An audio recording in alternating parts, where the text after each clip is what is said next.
नमस्कार, मैं हूं आपके साथ शिप्रा झा और आप देख रहे हैं न्यूज़ 18 बिहार झारखंड का डिजिटल प्लेटफॉर्म।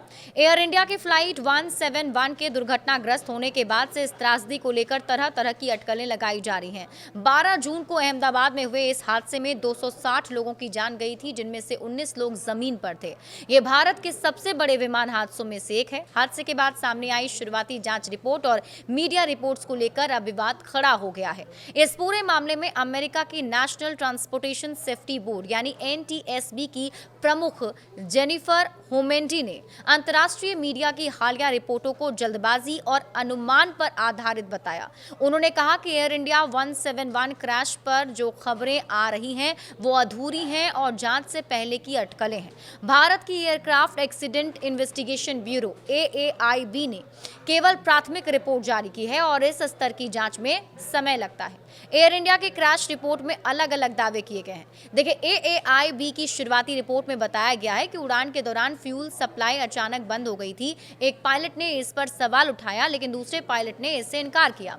इसके आधार पर कई मीडिया रिपोर्ट्स में इसे पायलट की गलती या कॉकपिट में भ्रम की स्थिति बताया गया। इस बीच भारत की एएआईबी ने मीडिया में आई कुछ रिपोर्ट्स, खास तौर से द वॉल स्ट्रीट को लेकर भी कुछ बातें कही हैं, जिसमें उनकी तरफ से ये कहा गया है कि ये जो जांच की जा रही है वो अभी शुरुआती तौर पर है, इसे उस तरीके से ना देखा जाए। ख़ास तौर से द वॉल स्ट्रीट जर्नल की रिपोर्ट को अधूरी और अस्पष्ट करार नहीं दिया गया है। इसके साथ ही ब्यूरो ने कहा कि इस तरह के बड़े हादसे से स्वाभाविक रूप से जनमानस में चिंता पैदा होती है, लेकिन इस समय भारत की विमानन सुरक्षा को लेकर डर या भ्रम फैलाना सही नहीं है, खासकर जब सच्चाई की पुष्टि ना हुई हो।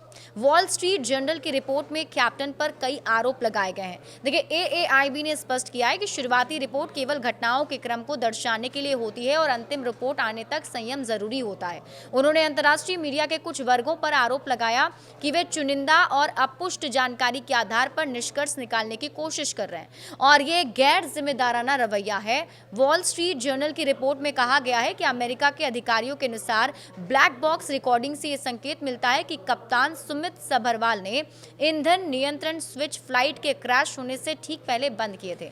शुरुआती रिपोर्ट के मुताबिक विमान ने टेक ऑफ के करीब 30 सेकंड के भीतर क्रैश कर दिया। रिपोर्ट में बताया गया कि जैसे ही विमान अपनी अधिकतम गति पर पहुंचा, इंजन 1 और इंजन 2 के fuel cut off switch run से कट ऑफ की स्थिति में चले गए और वो भी 1 सेकंड के भीतर। हालांकि रिपोर्ट ये स्पष्ट नहीं करती है कि ये स्विच अपने आप कैसे बंद हुए। रिपोर्ट में यह भी कहा गया है कि स्विच को वापस रन मोड में लाया गया था, लेकिन तब तक विमान की ऊंचाई कम हो चुकी थी और वो समय रहते दोबारा ताकत नहीं जुटा सका। अभी अंतिम रिपोर्ट का इंतजार किया जा रहा है और जांच एजेंसियों ने सभी से संयम बरतने और गलत जानकारियों से बचने की अपील की है। बड़े अपडेट्स के लिए आप जुड़े रहिए न्यूज़ 18 बिहार झारखंड के साथ।